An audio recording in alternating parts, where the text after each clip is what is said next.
Our previous video was about a cult named Heaven's Gate. If you haven't watched it yet, then click on the link below. And if you want to watch the Urdu Hindi version, then there's a link for that too. I'm your host Z and welcome to Watchlist by Miss Z. Our today's story is about a 6-bedroom house located at 657 Boulevard, Westfield, New Jersey. A Netflix series by the name The Watcher is top of the list nowadays. This series is about the same house 657 Boulevard, but the story is a little different from the real one. Today, I will tell you the exact real story of this house and what happened with the Broadduses. Derek and Maria Broaddus closed the deal of this house in June of 2014. Buying this house was a dream come true for them. Maria was raised in Westfield and this house was a few blocks from her childhood home. Whereas Derek worked hard and became a senior vice president in an insurance company with getting a salary large enough to buy a big, expensive house. They bought this house just after Derek celebrated his 40th birthday and had 3 children who were 5, 8, and 10 years old at that time. One night in June 2014, 3 days after buying the house, Derek had just finished painting at his new home when he went outside to check the mail. Derek and Maria were doing some renovations before moving in, and so there wasn't much in the mail except a few bills and a white car-shaped envelope. On the outside, it was written, "The new owner." in thick, clunky handwriting, and then there was a typed note inside which started warmly. "Dearest new neighbor at 657 Boulevard, allow me to welcome you to the neighborhood. But as Derek kept reading, the warm letter took a turn. 657 Boulevard has been the subject of my family for decades now, and as it approaches its 110th birthday, I have been put in charge of watching and waiting for its second coming. My grandfather watched the house in the 1920s, and my father watched in the 1960s. It is now my time. Do you know the history of the house? Do you know what lies within the walls of 657 Boulevard? Why are you here? I will find out." It was a long letter, and the writer knew all about the Broadduses' Honda minivan, also about the workers renovating the home. "I see already that you have flooded 657 Boulevard with contractors so that you can destroy the house as it was supposed to be." The person further wrote, "Bad move. You don't want to make 657 Boulevard unhappy." as we know that the Broadduses didn't move in the house yet, and earlier that week they went to the house with their kids and chatted with the neighbors while their kids played in the backyard. That's when the letter writer seemed to have noticed and wrote, "You have children. I have seen them. So far, I think there are 3 that I have counted. Do you need to fill the house with the young blood I requested? Better for me. Was your old house too small for the growing family? Or was it greed to bring me your children? Once I know their names, I will call to them and draw them to me." The envelope had no return address. The writer very lightly and calmly wrote to Derek that there were hundreds of cars that drove by this house and he could be in any of them. He further wrote that among all the people who stroll by this house each day, maybe he's the one among them. The letter concluded with the suggestion that this message wouldn't be the last. "Welcome, my friends, welcome. Let the party begin."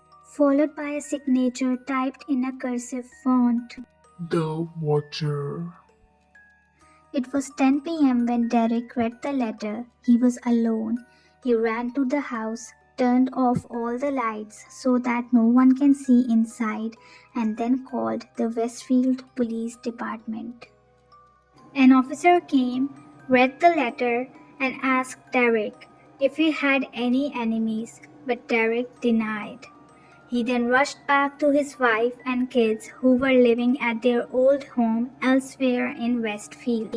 That night, Derek and Maria wrote to John and Andrea Woods, the couple who sold them this house, and asked if they know who the watcher might be.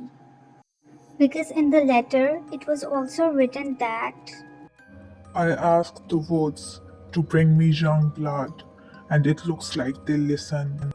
Andrea Woods replied the next morning that in their 23 years in the house, she and her husband have never received anything like that. But a few days before moving out and selling this house, they also received a letter from the watcher. The note was odd and also mentioned about the watcher's family observing the house over time. They threw the letter away without thinking much. Maria, along with the Woodses, went to the police station to tell about the letters, and the detective there told her not to tell anyone about these letters, especially the neighbors, because they were now suspects. The Broadduses spent the coming weeks on high alert. Whenever Maria took the kids with her, she would yell their names if they wandered into a corner away from her eyes. The Broadduses' general contractor arrived one morning to find that a heavy sign he had hammered into the front yard had been ripped out overnight.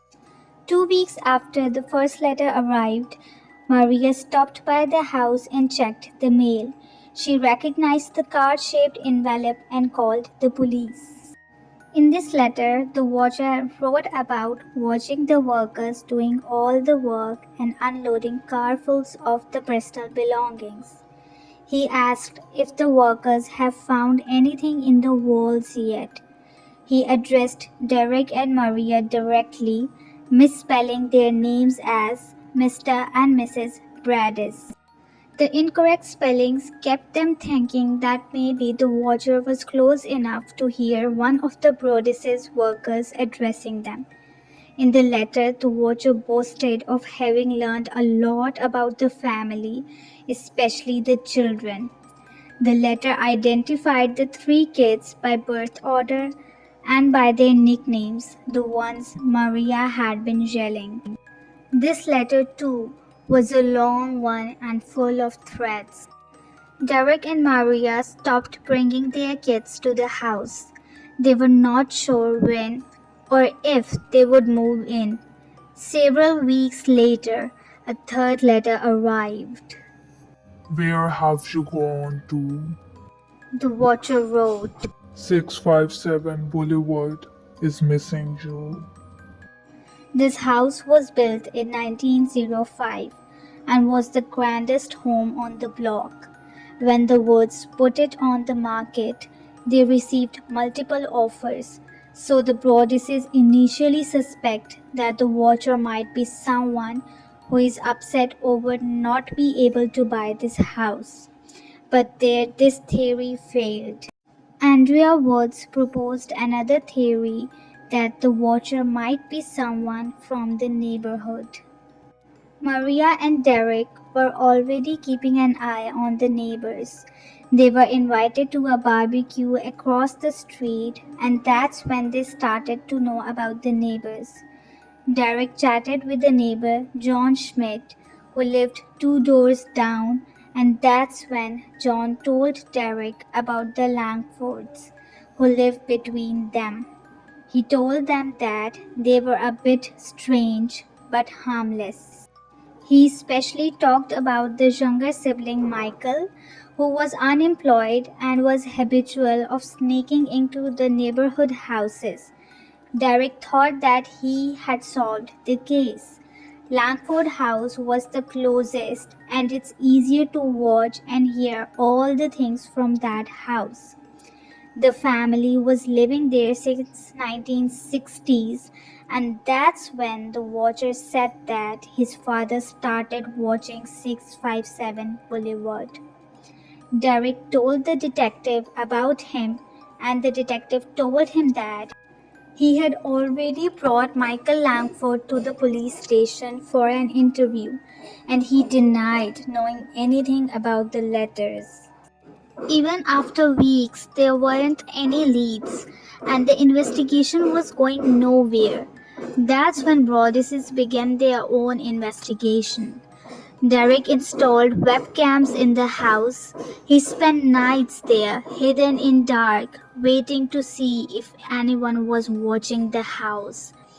The Broadduses hired a private investigator who ran background checks on the neighbors, especially the Langfords, but found nothing noteworthy. Derek also hired a former FBI agent who examined the letters carefully and concluded that the writer is old, a voracious reader, and was a woman. There were many typos and errors in the letters too. The FBI agent recommended to look into the former housekeepers or their descendants because maybe the watcher was jealous that he couldn't afford this house. The FBI agent again called Michael in for some questioning but found nothing, and that's when his sister Abby Langford accused the police of harassing their family. Derek hired a lawyer too, and the lawyer met the Langford family, but the meeting grew tense and the whole family insisted that Michael was innocent. By the end of 2014, the investigation stopped. There were no leads, no digital trail, no fingerprints. It was like trying to find a needle in a haystack. Derek then asked a priest to bless his house. Derek installed new alarm systems in the house. He priced out trained German shepherds, but a doubt was in his mind that should they move in? Should they risk their kids' lives? They sold their old home and moved in with Maria's parents. They were still paying the mortgage and property taxes on 657 Boulevard. They didn't tell many people about the letters, so everyone kept asking them that why aren't they moving in? Derek and Maria fought constantly and started taking medications to fall asleep. Maria started suffering from PTSD. After 6 months of the letter, they decided to sell the house, but all in vain. Rumors were spreading like fire, and people were asking questions. Derek and Maria were even ready to show letters to the interested buyers, but no one was ready to give a large sum of money. Derek and Maria thought that if the previous owners, the Woods, have told them about the letters, then maybe they hadn't bought the house. Whereas the Woodses told them that they never felt watched and rarely even locked the doors. But 1 year after buying the house, they filed a legal complaint against Andrea and John Woods. Many people asked the Broadduses to come on media, but they denied to save their kids from unnecessary attention. They didn't even tell their kids about the watcher, but later they had to because kids were asking questions. They asked a home inspector to check the walls of the house because the watcher mentioned them twice, but there was nothing noteworthy. People were going crazy over this story. Some were supporting the Broadduses and some were against them. There was a DNA sample of a woman on the letters, but it didn't match with anyone, including Abby Langford, Maria Broaddus, and Andrea Woods. Derek also hired a security firm to look for handwriting matches, but found nothing. But then a new suspect arrived. A woman told the detective that her boyfriend plays really dark video games and is known by a character named the Watcher. But there wasn't much evidence against him, so the case was dropped. Many people in the neighborhood thought that the Broadduses are scam and they are sending letters to themselves and that they were cooking up some kind of insurance fraud, or they want to become famous and aiming for a movie deal. But this all was wrong. and Broadduses were actually running away from the media attention.